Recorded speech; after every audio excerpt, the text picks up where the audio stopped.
Hi dears, എല്ലാവർക്കും സുഖമാണല്ലോ. ഇന്നത്തെ എൻ്റെ റെസിപ്പി വളരെ പെട്ടെന്ന് രാവിലെ ഉണ്ടാക്കാൻ പറ്റിയ ഒരു ബ്രേക്ക്ഫാസ്റ്റിൻ്റേതാണ്. വീഡിയോ ഇഷ്ടപ്പെട്ട് കഴിഞ്ഞാൽ ഒന്ന് ലൈക്ക് ചെയ്യണേ. പിന്നെ ആദ്യമായിട്ട് കാണുന്ന കൂട്ടുകാരൊന്ന് സബ്സ്ക്രൈബ് ചെയ്താൽ ബെല്ലൈക്കൺ അമർത്തി ഓളെന്ന ഓപ്ഷൻ കൂടി ഒന്ന് കൊടുക്കണേ. അതിനായിട്ടൊരു പാത്രം ഞാൻ എടുത്തു വെച്ചിട്ടുണ്ട്. അതിലേക്ക് ഒരു 3 ടേബിൾ സ്പൂൺ റവ ഇട്ട് കൊടുത്തു. ഇനി അതിലേക്ക് നല്ല ചൂടുവെള്ളം ഒഴിച്ചു കൊടുക്കുക. അപ്പോൾ റവ നികരെ ചൂടുവെള്ളം ഒഴിച്ചു കൊടുക്കണം. അല്പം കൂടി ഇതാ ചൂടുവെള്ളം ഒഴിച്ചു കൊടുത്തിട്ടുണ്ട്. നല്ലതുപോലെ മിക്സ് ചെയ്തിട്ട് ഒരു 15 മിനിറ്റ് നമുക്കതൊന്ന് റെസ്റ്റ് ചെയ്യാൻ വയ്ക്കുക. ആ ചൂടുവെള്ളത്തിൽ റവയൊക്കെ ശരിക്കും ഒന്ന് വെന്ത് വന്നോളും. എല്ലാവർക്കും ഇത് അറിയാൻ പറ്റും. കണ്ടില്ലേ? അപ്പോൾ റവയൊക്കെ നല്ലപോലെ വെന്ത് സെറ്റായിട്ട് ഇത് അങ്ങനെ വന്നിട്ടുണ്ട്. ഇനി നമ്മൾക്ക് വേണ്ടത് ഒരു കപ്പ് അരിപ്പൊടിയാണ്. വളരെ നൈസായ അരിപ്പൊടി. ഇപ്പോൾ ഒരു 150 ഗ്രാം അരിപ്പൊടി ഉണ്ടാവും. അത് ഞാൻ ഒരു ബൗളിലേക്ക് ഇതാ ഇട്ട് കൊടുത്തു. ഇനി അതിലേക്ക് വെള്ളം ഒഴിച്ച് നമ്മളൊരു അപ്പത്തിൻ്റെ ബാറ്ററിൻ്റെ അളവിലുള്ള ലൂസാക്കി എടുക്കണം. ഒരുപാട് അങ്ങോട്ട് ലൂസാവരുത്. കുറേശ്ശെ വെള്ളം ഒഴിച്ച് നമ്മളിതൊന്ന് മിക്സ് ചെയ്തെടുക്കുക. അപ്പോൾ രാവിലെ തന്നെ വളരെ എളുപ്പത്തിൽ ഉണ്ടാക്കിയെടുക്കാൻ പറ്റിയ നല്ലൊരു റെസിപ്പിയാണ്. ഇതുപോലെ നിങ്ങൾ ഉണ്ടാക്കിയിട്ടുണ്ടാവും, എന്നാലും ഞാനിതൊന്ന് കാണിച്ചു തരികയാണ്. ഇനി നമ്മൾ അതിലേക്ക് ആ വേവിച്ച് വെച്ച റവയും കൂടി നമുക്ക് ചേർത്ത് കൊടുക്കാം. അതുകൂടി ചേർത്ത് നല്ലതുപോലെ നമ്മൾ ഇതേപോലെ ഒന്ന് മിക്സ് ചെയ്ത് കൊടുക്കുക. ഇപ്പോൾ നമ്മൾക്ക് നല്ല ഒരു ദോശയുടെ ബാറ്ററിൻ്റെ ആ പരുവത്തിൽ വന്നിട്ടുണ്ട്. ഒരല്പം കൂടി ഇപ്പോൾ ഞാൻ വെള്ളം ഒഴിച്ച് കൊടുക്കുന്നുണ്ട്. അപ്പോൾ കറക്റ്റ് പരുവായിട്ടുണ്ട്. ഇനി നമ്മളൊരു മിക്സിയുടെ ജാർ എടുക്കുക, അതായത് നമ്മളൊരു ജ്യൂസ് ജാർ എടുക്കുക. അതിലേക്ക് ഈ മിശ്രിതം ഒഴിച്ചു കൊടുക്കാം. ഇനി നമ്മൾക്ക് അതിലേക്ക് അല്പം ആവശ്യമുള്ള ഉപ്പ് ഇട്ട് കൊടുക്കാം. ഇനി അത്ര തന്നെ പഞ്ചസാര ചേർത്ത് കൊടുക്കാം.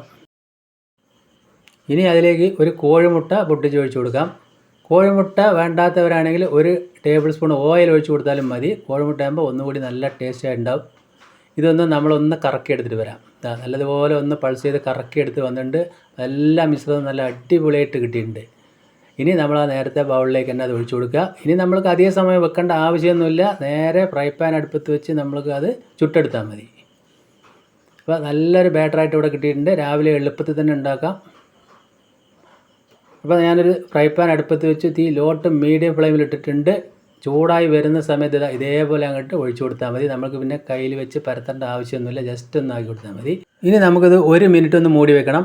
1 മിനിറ്റ് കഴിഞ്ഞതാ നമുക്ക് തുറന്ന് നോക്കാം. ഇപ്പോൾ കണ്ടില്ലേ, നല്ലപോലെ സുഷിരമൊക്കെ വന്ന് നല്ല സെറ്റായിട്ട് വന്നിട്ടുണ്ട്. ഇനി നമുക്ക് അതിലേക്ക് ഒരല്പം നെയ്യോ ഓയിലോ എന്തെങ്കിലും ഒന്ന് തടവിയിട്ട് ഇതൊന്ന് മറിച്ചിട്ട് കൊടുക്കണം. ഇപ്പോൾ നമ്മൾ അടിഭാഗം വെന്തിട്ടൊന്നുമില്ല.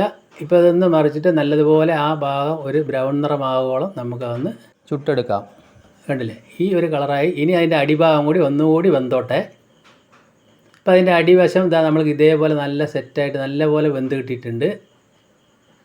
ഇനി നമ്മളത് വേറെ പ്ലേറ്റിലേക്ക് മാറ്റി കൊടുത്തു കഴിഞ്ഞു. ഞാനിപ്പോൾ ഒന്ന് നമുക്ക് പൊട്ടിച്ച് കാണിച്ചു തരാം. ഇതുണ്ടല്ലേ, നല്ല ദോശയുടെ മാതിരി നല്ല അടിപൊളിയായിട്ട് തന്നെ കിട്ടിയിട്ടില്ലേ.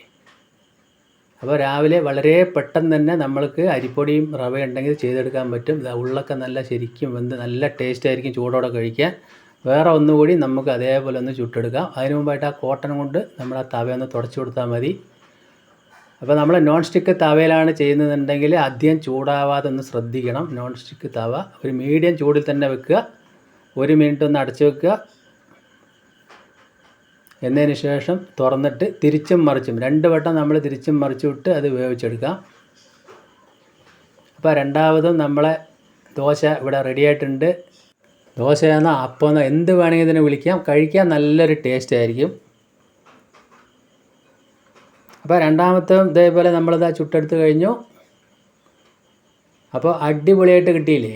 അപ്പോൾ ഇതേപോലെ ചെയ്യാത്തവർ എന്തായാലും ഒന്ന് ട്രൈ ചെയ്ത് നോക്കുക. വീട്ടമ്മമാർക്കൊക്കെ പണി നല്ല ഒരു എളുപ്പമായിരിക്കും രാവിലെ തന്നെ. അപ്പോൾ ബാക്കിയെല്ലാം ഞാൻ അതേപോലെ തന്നെ ചുട്ടെടുത്തിട്ടുണ്ട്.